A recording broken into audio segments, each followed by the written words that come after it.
Assalamu alaikum warahmatullahi wabarakatuh. Hordoftoonni sinaaf baganagaan dhuftanii har'a viidiyoo ta'e wayii appilikeeshinii wayii isinitti nan agarsiisa jedhitanan warri hin beekne yoo jiraate namni beeku beeka inni hin beekne irraa ilaala jedheeti. Anis waan na fayyadeedha.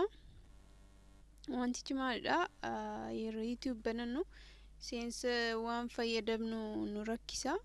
Naanis jechuudha na rakkisee beeka jechuun aga baranetti wanti nama hin dhibne hin jiru.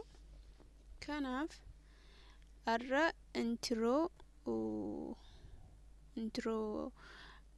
haala salphaatiin akkamitti akka godhattan isinitti agarsiisa. Kanoodha jechuudha isa kana. Salphaadha baay'ee. Play Stream keessaatii argattu. Play Stream seentanii kunoo ani sila gadi buusee download godheetanan jira. Intro maker jettanii yoo barreessitanii isinii fida gaafa search gootan jechuudha. Sanaan booddee isa lammaffaa irratti mul'atu kana kunoo intro video maker isa jedhee jiru logo maal jedhee jiru kana sana download godhattu. Achiin booddee open gaafa bantanii intro gosa baay'ee isinii fida. Promotionii irratti kana isinii fida, new irratti kana fida, 2D 3D jedheetitu jira. Aga sana keessa maraxxanii kan isinitti tole jechuudha godhachuu dandeessu. Haala salphaatiin warri logo YouTube qabdanii isaan godhattu. Warri immoo logo ammammaatti hin godhanne suuruma keessaniin godhachuu dandeessu, rakkoon qabu. Haalitti hojjetattanii intro kana seensa viidiyoo keessanii irra godhachuuf salphaadha. Dura irratti kunoo bakka download jedhu kana download ishee jettu kana gadi tuqxu. Sana booda download isiniif erga ta'ee akkanatti isinii dhufe use ishee jettu kana tuqxu. Achi booda edit wanti jettu kunoo cina kanarti. Editii kana kunoo ishee qasxiitti godhe kana mallattoo ishee dingisii qabdu isheen tuqxu. Sana booda logo jedhee plus mallattoo plusii kana irra gaafa tuqxanii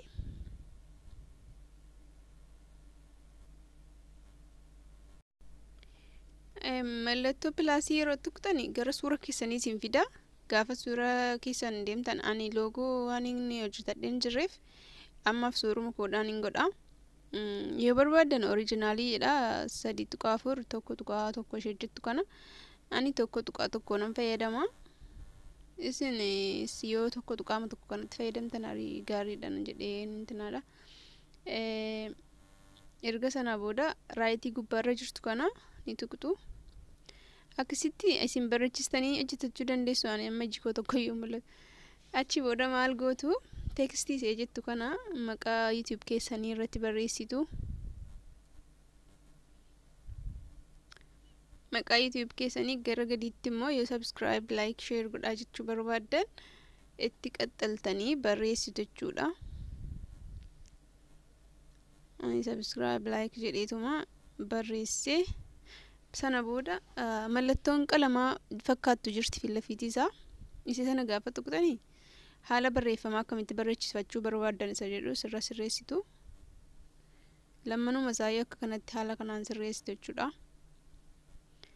Isa booddee apply wanti jettu jirti kunoo apply gootanii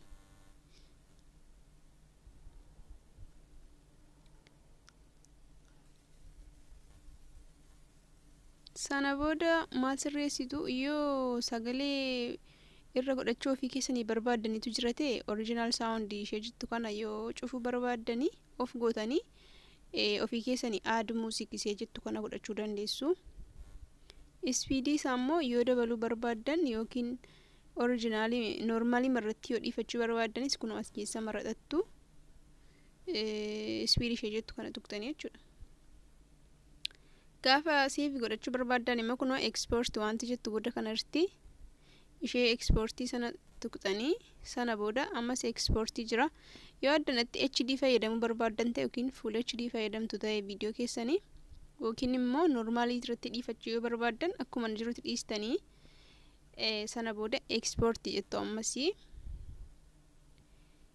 erga sana booda save isiniif dhufa save gootan jechuudha. haala kanaan ni xumurama. amma gara viidiyootti isinii agarsiisuu fi viidiyoon amma tolchee jechuudha. kunoo salphumatti intiroo hojjetattanii jechuudha.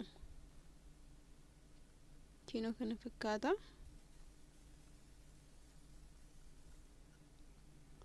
seensa YouTube viidiyoo keessanii irratti godhachuu barbaadan haala kanaan bareechistanii hojjetan isinitti argisiisuuf akka viidiyoon irratti hin dheerannee fi jarjaree isiniif hojjedhe waan ta'eef haala kanaan qopheessitu jechuudha. kan biraa ammas viidiyoo biroo yoo isinitti agarsiisuuf jedhee amma viidiyoo ammas intro biroo isinitti argisiisuu fi kenoo isa jalqabarra jiru kanan filadha. erga isa kana filadhee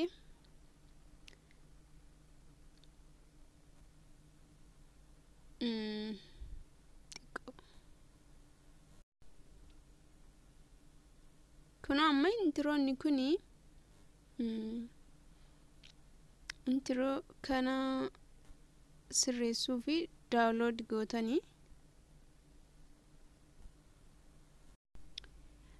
haala kanatti erga daawunlood godhattanii booddee yuuzisee jettu kanarra tuqxu akkuma duraa isinitti argisiise akka ifasnii ta'uufan viidiyoo bira hojjechaa jira. erga sanaa booda edit jettanii edit erga jettan booddee pilaasii kana tuqxanii pilaasii gaafa tuqxan gara gaalarii isin geessa. erga gara gaalarii keessanii deemtanii loogos ta'e suura filattanii booddee akkasitti ofitti buttu suura keessanii gara iskiriiniitti guddistan zuumii gootan jechuudha. suura keessanii yoo loogos qubee YouTube keessanii hojjettanii jirtan ta'e isa akkasitti ofitti saabdanii raayit gootanii akka kanatti erga loogoo isa sana suuras ta'e intanaa keessan godhattanii booda tekstii bakka kanatti akkuma duraa irratti isinitti agarsiise ni barreessitu. akkasumas akkuma duraa irratti subscribe maalittanii barreeffattu. itti aansee akkasumatti erga xumurtanii haala kanaan sirreeffattu jechuudha. erga kana booda apply ishee jettu godhattu. apply gootanii erga kana booddee ni eegdu jechuudha. ganni isiniif intanaadhu akkuma durarraa yoo viidiyoo keessan speed isaa jijjiiruu barbaaddan jijjiirrachuu dandeessu jechuudha.